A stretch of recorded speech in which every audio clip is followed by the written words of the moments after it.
अरविंद जी मेरे साथ हैं, अनूप जी मेरे साथ हैं। अरविंद जी, मैं इसी मुद्दे को आगे बढ़ाते हुए बात करूंगी कि फ्री बीज से जो योजनाएं सामने लाई जाती हैं, जिनका इम्पैक्ट भी हम देखते हैं, जैसा कि इस बार भी कहा जा रहा है कि महिलाओं के लिए जो किया उसका असर यह है कि महिला वोटर ज्यादा निकले। क्या ये बिहार के विकास के लिए काफी है या कुछ और इससे बहुत आगे बढ़कर सोचने की जरूरत है बिहार वासियों को भी और वहां की राजनीतिक पार्टियों को भी?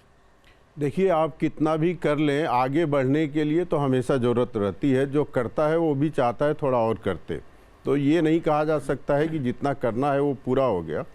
लेकिन फ्री बीज के साथ साथ कुछ ऐसे खर्चे होते हैं जो आधारभूत जीवन में परिवर्तन उत्पन्न करते हैं। जैसे किसी महिला को मकान दे दिया जाए तो उसके लिए बहुत बड़ी सुरक्षा मिलती है।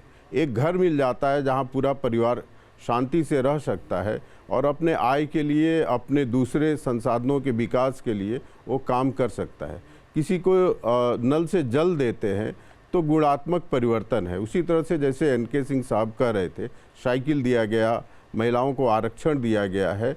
मुझे लगता है इनको फ्री बीज में नहीं जोड़ना चाहिए। और मैं ये भी मानता हूँ उद्यमिता विकास, महिला उद्यमिता विकास के लिए कोई राशि दी गई है और ईमानदारी से दी गई है, तो उसको भी फ्री बीज नहीं करना चाहिए। हाँ, फ्री बीज ठीक नहीं है, कैश नहीं देना चाहिए और वोट के लिए किसी को लुभाते हैं और ऐसी कोई रकम और चीज़ देते हैं जिसका विकास पे कोई प्रभाव नहीं होता है, तो ये बहुत डेंजरस चीज़ है, ये नहीं करना चाहिए। उसका भी प्रभाव पड़ता है, लेकिन शिक्षा है, घर है, जल है, स्वास्थ्य है, ये सब चीजें जीवन पर भी प्रभाव डालती हैं और जो पार्टियां ये करती हैं उनके पक्ष में जनता वोट भी करती है। ठीक है सर, मैं लौटूंगी। पयोधी के पास ब्रेकिंग खबर है। पयोधी, ओवर टू यू। बिल्कुल, तो बिहार चुनाव के नतीजों से पहले एनडीए का पोस्टर भी सामने आ गया है। जेडीयू की तरफ से हमने आपको दिखाया था, एनडीए का पोस्टर आ गया है और जीत का दावा किया गया है पोस्टर लगा के। तो ये बड़ी खबर, नीतीश को लेकर जेडीयू ने कहा था कि नीतीश हैं और रहेंगे। अब एनडीए ने पोस्टर लगाकर अपनी जीत का दावा कर दिया है।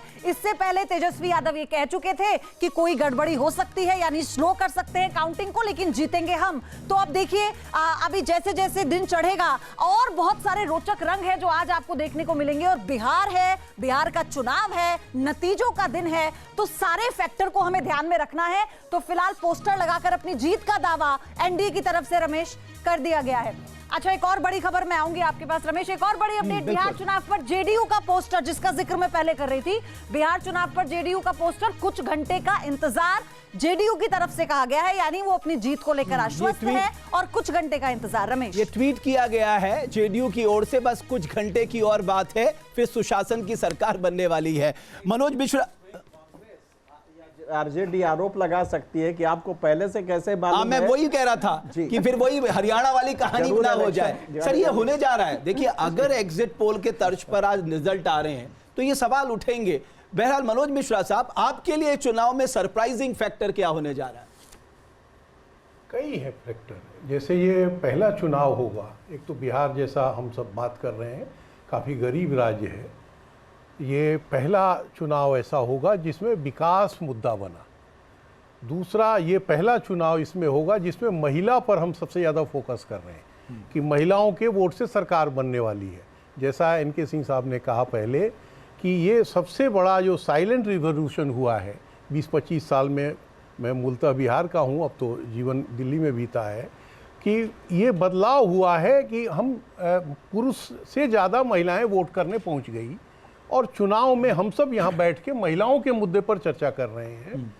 साथ में ये इस मामले में पहला चुनाव ये होगा कि इतने लंबे समय तक कोई मुख्यमंत्री रहा, उस पर कोई आरोप सीधा भ्रष्टाचार का नहीं लगा और उसके खिलाफ सत्ता में रहने के वोट जो डलते हैं वो कम डला। अगर रिजल्ट ऐसे आए तो, जैसे मैं संयोग से उस बीच में जब पीक पे चुनाव प्रचार था तो मैं गाँव गया हुआ था, तो उस समय जो वातावरण में था वो नीतीश के खिलाफ बात करने के बजाय लोग ये सहानुभूति जता रहे थे कि अरे अब 70 पार हैं तो थोड़ी तो याददाश्त गड़बड़ होगी ही, बीमार तो होंगे ही, जो स्वाभाविक ढंग से नहीं हो रहा है। उससे पहले जब लालू राज था, राबड़ी देवी का राज था, तो आसानी से ये मुद्दा इस तरह के नहीं बनते थे।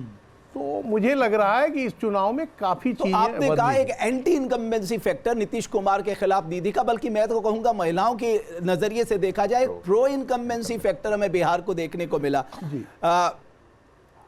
राज बिहारी जी, एक और बात जो यहां पर सबसे महत्वपूर्ण होती है कि कौन नीतीश कुमार क्या अगले चीफ मिनिस्टर होने जाएंगे, इसको लेके बड़ी गफलत थी। और जब गृहमंत्री अमित शाह का बयान आया था उसके बाद विपक्ष ने इस मामले को लपक लिया था।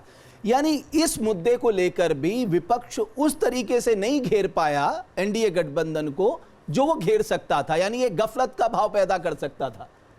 कोशिश की नहीं, कोशिश तो बहुत की गई थी और कांग्रेस भी उसका एक बड़ा कारण था कि कांग्रेस की तरफ से भी तेजस्वी यादव के लिए हाँ नहीं की जा रही थी। लेकिन यह है कि बीजेपी के किसी नेता की तरफ से, एनडीए के भी किसी नेता की तरफ से ये नहीं कहा गया कि नीतीश कुमार नहीं होंगे, नीतीश कुमार होंगे ये भी नहीं कहा गया। लेकिन इतनी बड़ी बात है कि सब नेताओं ने ये कहा कि हम नीतीश को अपने चुनाव लड़ रहे हैं और आगे भी सरकार बनेगी तो विधायक फैसला करेंगे।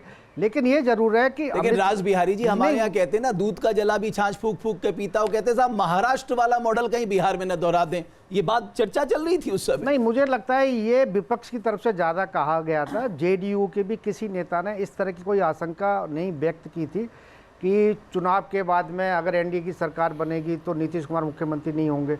हाँ, ये जरूर है कि बाद में अमित शाह को भी कहना पड़ा और जनसभाओं में कहना जब बैकफायर होने लगा ये स्टेटमेंट जो है बैकफायर कर रहा था। मुझे लगता है कि बीजेपी की कुछ रणनीति रही थी कि जब तक टिकटों का ठीक से बंटवारा ना हो जाए हम कोई किसी तरह की कोई घोषणा ना करें।